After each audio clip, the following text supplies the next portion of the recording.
So that concludes what we have brought to show you about our industry. Now I would really like to open it up to suggestions that we have all these researchers in the room and possibly funding agencies that might be able to help our industry as this bug moves forward. Like we were taught, our growers and our processors, we meet quite often and we're all very close and work very well together. So we've had brainstorming sessions ourselves. Can we use leaf blowers to blow them off the vine before the harvester goes over? Is there some sort of low vibration or humming sound that we can emit that might scare them off before we harvest? But there's definitely a real threat and concern about getting all of these bugs. And think of the grower themselves. These are family-owned operations for over 150 years.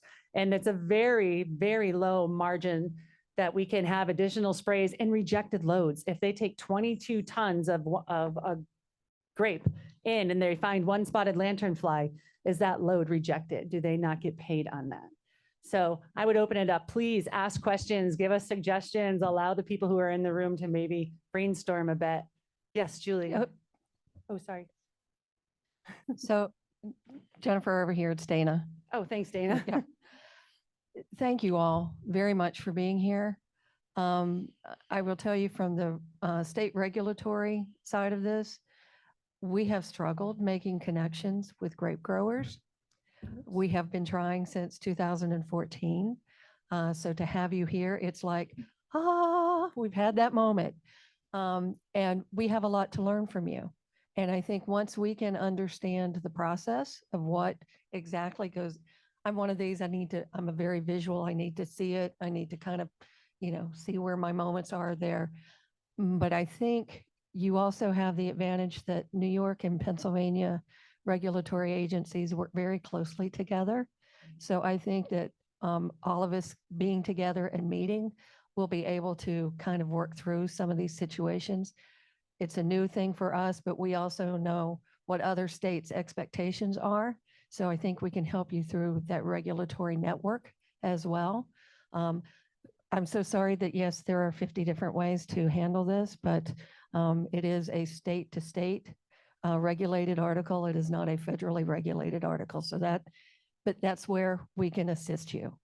I'm also very into systems approaches. So there's more than one way to try and mitigate. And that's where, again, I need to understand the process. And I think that makes it scalable for those that are large and those that are small. So we're here, we really are here to help you. But I'm glad now that I have a group of people that I can say, I know who you are and I'm going to be contacting you. So thank you very much for being here. Thank you all so much. This is so awesome to hear from you and see you. And Megan and Jen, you guys did a great job. Thank you. So question in terms, and kind of like Megan and Jen are on this, but just so I understand, in terms of like what we see in the Southeast, you have growers increasing the number of insecticide applications they're making, right? Let's not even talk about post-harvest, but let's talk, right? And so because the grapes are going to processors, like who makes the decision, when it's just a local grower with their own property, they can decide what they want to do, but how does that decision making work, in terms of rules and about how many extra insecticide applications, even if they could be afforded, where is that decided and how does that plan? So the processors typically have their own rules for the allowable pesticides. We have our own rules. They are only a little more restrictive than the EPA. I think we have a couple chemistries that we prefer growers not to use or not to use after bloom. But we make the rules. We ask people to stick to our guidelines. And as we see things move forward, we've gotten questions about pre-harvest intervals, spraying the day before you go out and pick, and whether we'll be allowing them to do that. So we have kind of the final say in what's acceptable. I was hoping somebody would say something. I would just say too that the processors are trying to meet what their end sales people want to. So obviously like Welch's has their own branding, but sometimes to get into stores or different markets, you have to meet certain criteria. So that could change depending on who the actual end buyer would be. And I would also add to that, because I come from the wine side of it. We, being global, we also have to answer to regulations that are in finished product when we sell to the UK and wherever else we're going to sell to in Europe, right? So if they have minimal residual limits, the MRLs, that some of them are zero. So as a processor, we have to tell anybody that's in our grower base, you can't, if you want to sell to us, we can't let you spray X, whatever that might be. Because if you do, and it comes up after inequality, then we can't sell that product outside of the state or outside of the country, I mean. Hi, folks, over here. I'm with PPQ New York. I work in the Hudson Valley now, but I previously worked in the southern tier, and I worked on golden nematode, and I'm thinking about like sanitation of large equipment. And when this gets to your area, and we're talking when now, sorry, unfortunately, thinking about like heat treatment and sanitation for large equipment. We do that with golden nematode, which is a potato cyst nematode that exists in the soil. And it's just heat treatment, you heat it up and it kills all the nematodes. Something that you could potentially look into or think about, or we could talk to scientists in the room about like that heat threshold for egg masses. If you have large equipment and you're moving them across state lines or moving them from county to county and there's regulation involved, that could just be a step, and that's something that already exists in New York. And it's something that that PPQ already does. So it could potentially be an option when we get down the road and we're talking about moving large equipment from farm to farm, because that's the function it has right now in New York. And yeah, that was all. Yeah, thank you for that. Does anybody have any questions for us? Does anybody have any interesting ideas? Actually, I have two questions. Oh, yes, The- sir. Sir. Sir. For Abram, you mentioned for nursery stock and spraying, are your plants considered nursery stock, or are they considered food crop? As a classification for which pesticide you use? I would say it would be nursery stock, because we aren't doing anything with the fruit as far as the sale of the nursery stock, but we still have to stay with like New York State regulations on, what chemicals and whatnot are allowed. Thank you. And And- I have a second question. Listen, sir. Please. Yeah. Forgive my ignorance on this one. Are grapes in other regions grown on the same wire size spacing that it might be possible to take a mechanical harvester to where the bugs already exist in the vineyard and try that and see what's coming through? Get it, Evan. We just had this I had actually mentioned that we were talking at the table earlier that if we could find somebody who was willing to give up a harvester, we'd love to send it down if somebody was willing to run a trial for us. And then I was thinking there are a lot of harvester producers that might want to donate to help us do this research. So $500,000. so that would be interesting. We'd love to find out. And the vine spacing isn't super essential, but as long as you can fit the harvester down the row, you'll get something. Just to back up, I'm sorry, Matt, 1 second. Just to back up, AA vineyards, those are tiny little grapevines. You saw it in that picture, and they plant 5 million of them every year to be sold. So I'm super concerned for that industry because they are so small and their reserves are so small. What is that going to do to the nursery industry for us? Okay, I'm sorry, Matt. I should have let Matt go first. No, that's quite all right. So impact analysis, I mentioned it yesterday. I mean, it's something we're very interested in because continually we're asked, what's the ultimate impact going to be? You talk, I love your numbers, the dollars and cents, and I think it makes, great sense.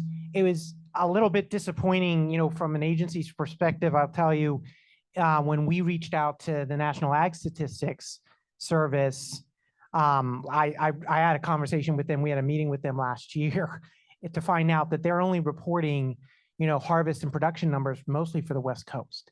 Mostly California and Washington are where their numbers are being reported from, and they're not collecting or asking for those numbers from the East Coast. And that was pretty surprising, pretty disappointing, that we couldn't rely on, a sister agency to be able to provide us with some of those key facts that we do need, because we are looking at the impacts and what is it going to mean? I mean, I hear, I've talked to Danelle before, and she certainly pitches about the numbers from a California perspective.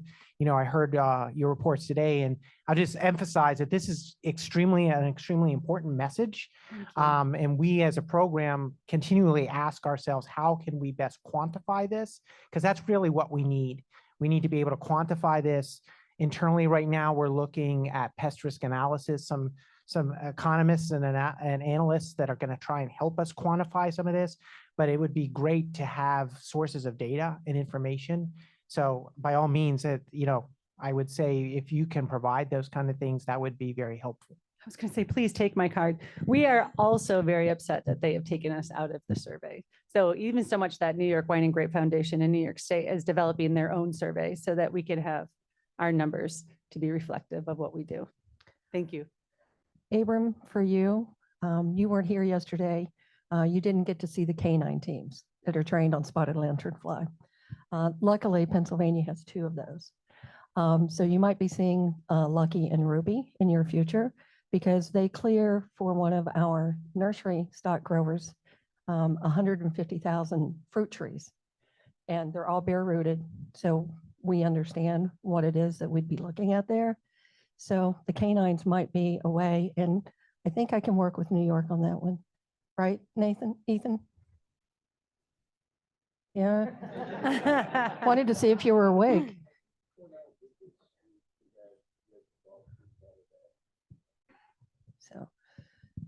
So I think to get through a lot of nursery stock that you have, we'll be able to find methods to help you that won't slow you down.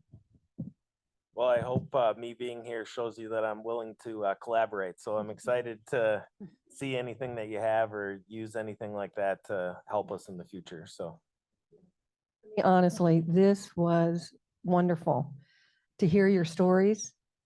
As Matt said, that's what we have needed for a long time. And we need to get this message out to others that are not sitting in this room, but closer to Washington. That's going to be very helpful to help you. Thank you. So we need you, and we want to work with you.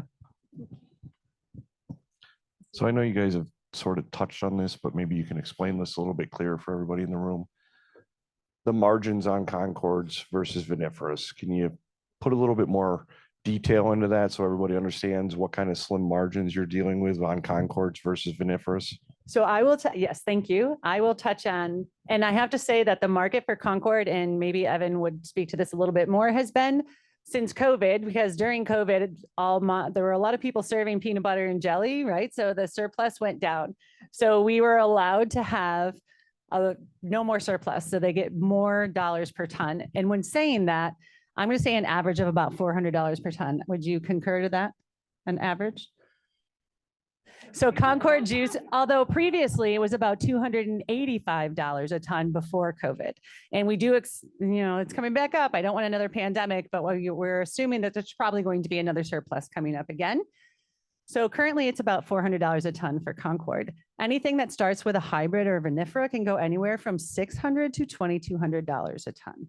So you can see where there's that discrepancy, and they can afford additional sprays where our Concord juice industry really cannot. Is that, if you want to add or join, please feel free. Yeah, so the difference in the margin has informed a lot of the grower practices. So typically in vinifera, you might harvest 3 or 4 tons to the acre. It's not an uncommon sight to see somebody pick 12 tons off an acre of Concords.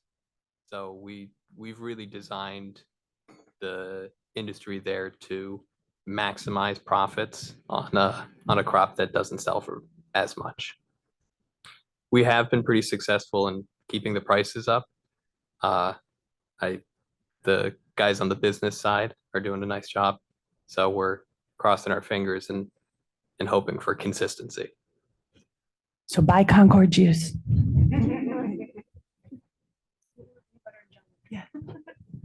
Hey, it sounds like they're not quite there yet, which is really great. So that's where I almost feel like the eDNA method would be really great in this case. I don't know if Cornell would have the funds for this, but what we provide in Ohio is that it's a free service to the growers where we go out and we sample eDNA. So it helps my research, which I'm looking at how it's like going the mobility of SLF over time, while it's also helping out the growers and be like, hey guys, we detected something early, we're not seeing it yet, but there's something there.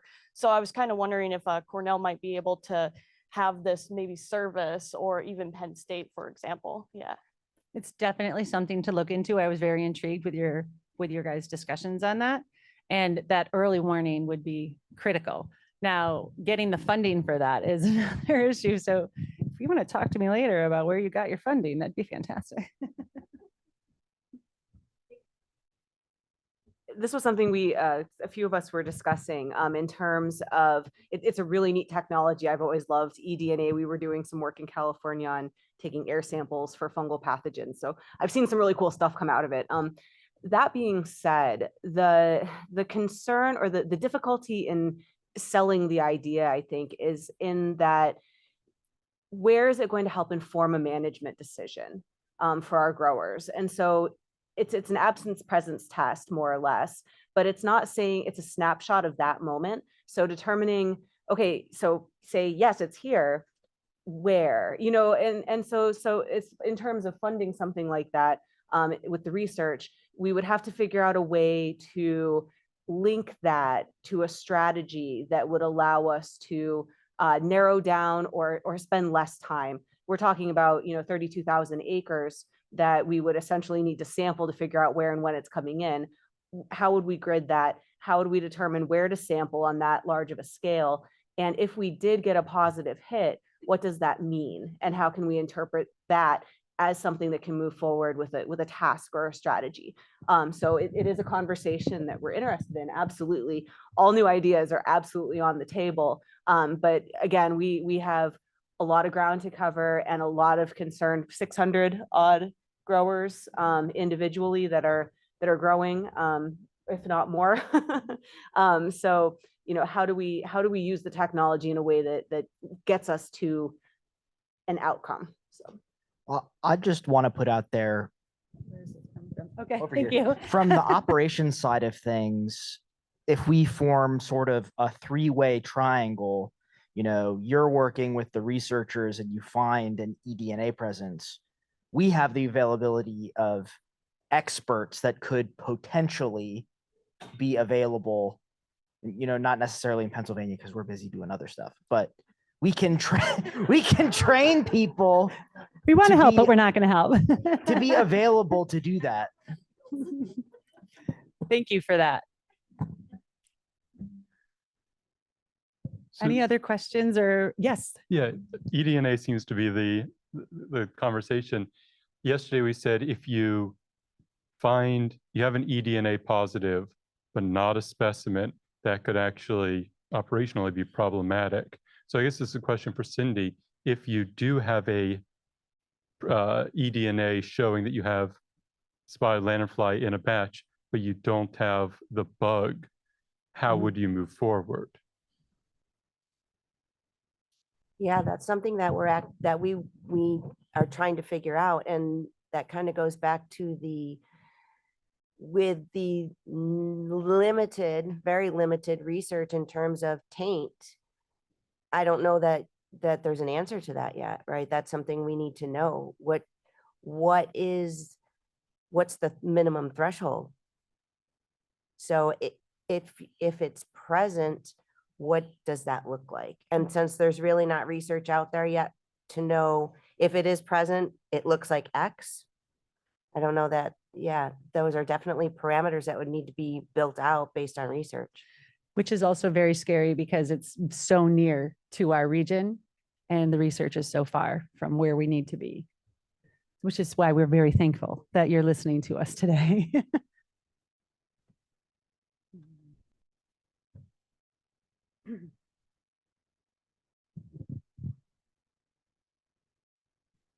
There were a handful of questions that came in online.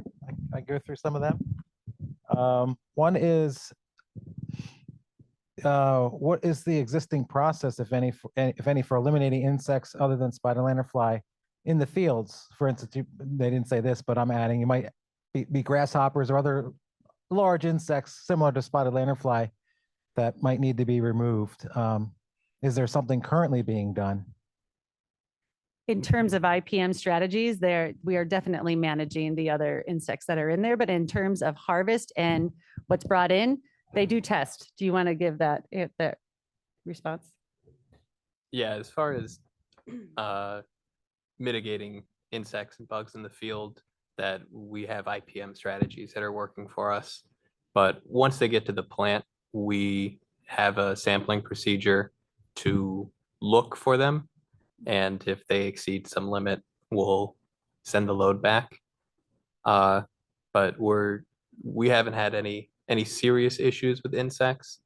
The next biggest concern would probably be grape berry moth, and we pretty much have that handled. And they're very, very tiny. I just want to add on to that. And Evan, I'm sorry, I'm putting you on the spot, but I know that I've also spoke with some of your colleagues. I have asked in point blank at the particular levels that you have right now for identification when you sample a load, how many spotted lanternfly are allowed to be in there before you reject it? And I'm basically told 1. Is that because of the size of the bug and the amount of materials other than grape that you are allowed to have in that sample? Am I putting you on the spot? I'm sorry, but this is what I was told by other people in your industry. That could be correct. I can't say off the top of my head how many grams lanternfly is, but it certainly could be 1. It's in the USDA guidelines for frozen and processed grapes.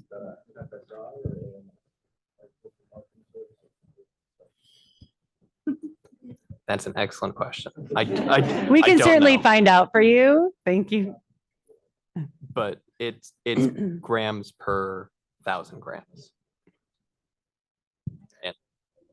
Okay, And thank you. It's something along the lines of 2 to 5 grams per 1,000 grams. All right, and then a couple questions, similar questions I combined here. When it comes to harvesting, have you given any thought to possibly using vacuums or compressed air? Maybe they could be put on the equipment or machinery as it's plowing through the fields ahead of the harvest, possibly to suck up or jostle loose the spotted lanternfly that might be on there. That has definitely been part of the conversation, but the fact that the bug isn't there yet and we don't have anything to test it out or try it, but we are just brainstorming as what can we do when it gets there. But we have definitely thought of that. Thank you. Sure. Yes, please. One of the other differences between in our grape production versus a lot of vinifera production is that we have a full canopy. So we have some really dense vegetation. I don't know if you've ever seen like full Concord vines, but there is a lot of space underneath the leaves on the vines where the pest could aggregate. And if you have a lot of lanternfly, even with a lot of air blowing or something in advance of the machine, we've had concerns, just as we've been, brainstorming ideas, that it would be really hard to put that level of pressure out without also knocking a lot of the grapes off as well. So it's a possibility, and we'd really like to explore it, but we do have some concerns about the viability given the time at which it would be occurring. And I would just say too, part of the mechanical harvester, the way that it cleans the grapes to go into the bins, it uses fans as it drops on the belts that deliver it across the row. It uses fans to suck out the leaves. So it is possible that the lanternflies could be picked up by that, but once they're squished by the beaters, who knows? And then also the fans basically just blow them into the next row that you're going to be harvesting anyways. So they're still there. But that is, I just wanted to clarify that that is part of the mechanical harvesting process. All right, thank you. And the last one, Ellen Yeager noted that it's notable that spotted lanternfly infest two crops that are fermented for alcohol, both grapes and hops. And I believe she's wondering if that could be some sort of a clue to spotted lanternfly attraction to certain plants and maybe a research avenue. I'm attracted to both plants. Are you a lanternfly? Do you want to answer that one? Or is that just a general question? Because I really don't. know. Yeah, probably maybe something for the researchers to think about. Mhm.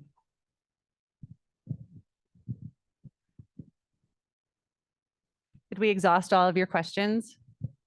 I know that we are like taking up the last part of your day, but I really appreciate you guys sticking around to hear our industry concerns. And you've had a lot of great suggestions. So thank you so much.